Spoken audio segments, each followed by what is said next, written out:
Kochi info പാർക്കിൽ ലുലു ഗ്രൂപ്പിന്റെ പുതിയ സൈബർ ടവറിന്റെ നിർമ്മാണോദ്ഘാടനം ഐ.ടി. മന്ത്രി പി.കെ. കുഞ്ഞാലിക്കുട്ടി നിർവഹിച്ചു. ടവറിന്റെ മാതൃക പ്രതിപക്ഷ ഉപനേതാവ് കോടിയേരി ബാലകൃഷ്ണൻ പുറത്തിറക്കി. കേരളത്തിന്റെ ഐ.ടി. വികസനത്തിന് ആക്കം കൂട്ടുക എന്ന ലക്ഷ്യത്തോടെയാണ് സൈബർ ടവർ സ്ഥാപിക്കുന്നത്. ഐ.ടി. ടൗൺഷിപ്പുകൾ സ്ഥാപിക്കുന്നതിലൂടെ കേരളത്തെ ഐ.ടി. ഹബ്ബാക്കുക എന്ന ലക്ഷ്യത്തിന്റെ ഭാഗമായാണ് ലുലു ഗ്രൂപ്പ് കൊച്ചി ഇൻഫോ പാർക്കിൽ സൈബർ ടവർ 2 നിർമ്മിക്കുന്നത്. 13 ലക്ഷം ചതുരശ്രയടിയിൽ 350 കോടി രൂപ ചെലവിലാണ് ടവർ നിർമ്മിക്കുന്നത്. 11,000 പേർക്ക് തൊഴിലവസരം സൃഷ്ടിക്കുന്ന പദ്ധതിയാണിത്. പൈലിംഗ് പ്രവർത്തനങ്ങൾ ഉൾപ്പെടെ ടവറിന്റെ നിർമ്മാണ പ്രവർത്തനങ്ങളുടെ ഉദ്ഘാടനം ഐ.ടി. വ്യവസായ മന്ത്രി പി.കെ. കുഞ്ഞാലിക്കുട്ടി നിർവഹിച്ചു. സൈബർ ടവറിന്റെ മാതൃക പ്രതിപക്ഷ ഉപനേതാവ് കോടിയേരി ബാലകൃഷ്ണൻ പുറത്തിറക്കി. ഐ.ടി. മേഖലയിൽ കൂടുതൽ സ്വകാര്യ കമ്പനികൾ വരേണ്ടത് അനിവാര്യമാണെന്നും അത് കേരളത്തിന്റെ വികസന കുതിപ്പിന് ആക്കം കൂട്ടുമെന്നും മന്ത്രി പി.കെ. കുഞ്ഞാലിക്കുട്ടി പറഞ്ഞു. Private IT. പാർക്കുകൾ ധാരാളം വരണം. ബാംഗ്ലൂരിനുണ്ടായ, ചെന്നൈക്കുണ്ടായ, അതുപോലെ തന്നെ ഡൽഹിയിൽ, നോയിഡയിലും മറ്റൊക്കെ ഉണ്ടായ വലിയ ബ്രേക്ക് ത്രൂവിൻ്റെ കാരണം അതാണ്. അങ്ങനെയാണ് ഐ.ടി. എക്സ്പോർട്ട് കൂടിയത്.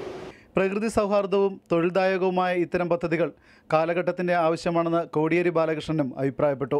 28 മാസമാണ് നിർമ്മാണ പ്രവർത്തനങ്ങൾക്ക് നിശ്ചയിച്ചിരിക്കുന്നതെങ്കിലും 24 മാസത്തിനുള്ളിൽ പദ്ധതി പൂർത്തീകരിക്കാനാകുമെന്ന് പ്രതീക്ഷിക്കുന്നതായി ലുലു ഗ്രൂപ്പ് എം.ഡി. എം.എ. യൂസഫ് അലി പറഞ്ഞു. ഐ.ടി. ഉൾപ്പെടെയുള്ള മേഖലകളിൽ വിദേശ രാജ്യങ്ങൾ ഉറ്റുനോക്കുന്നത് ഇന്ത്യയിലേക്കാണ്. മികച്ച ഐ.ടി. കമ്പനികൾ കേരളത്തിൽ ഉണ്ടാകണമെന്നും അദ്ദേഹം അഭിപ്രായപ്പെട്ടു.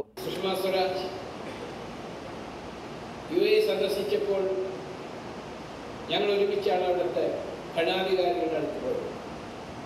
അവരെല്ലാം പറയുന്നത് ഞങ്ങൾ ഇന്ത്യയിലേക്കാണ് ഇപ്പോൾ നോക്കിക്കൊണ്ടിരിക്കുന്നത്.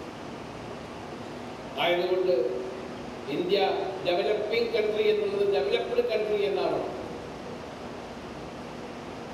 ആയതുകൊണ്ട് അതിൽ ഇൻഫർമേഷൻ ടെക്നോളജി വലിയൊരു ഭാഗം വഹിക്കുന്നു.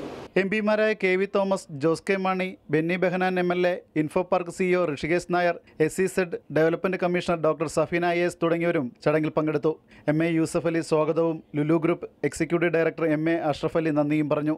നേരത്തെ ഇൻഫോ പാർക്കിലെ L&Tയുടെ ടവർ ഏറ്റെടുത്ത ലുലു ഗ്രൂപ്പ് 150 കോടി മുടക്കി സൈബർ ടവറായി നവീകരിച്ചിരുന്നു. അതിന് സമീപമായാണ് സൈബർ ടവർ 2 ഉയരുന്നത്. TV news, Kochi.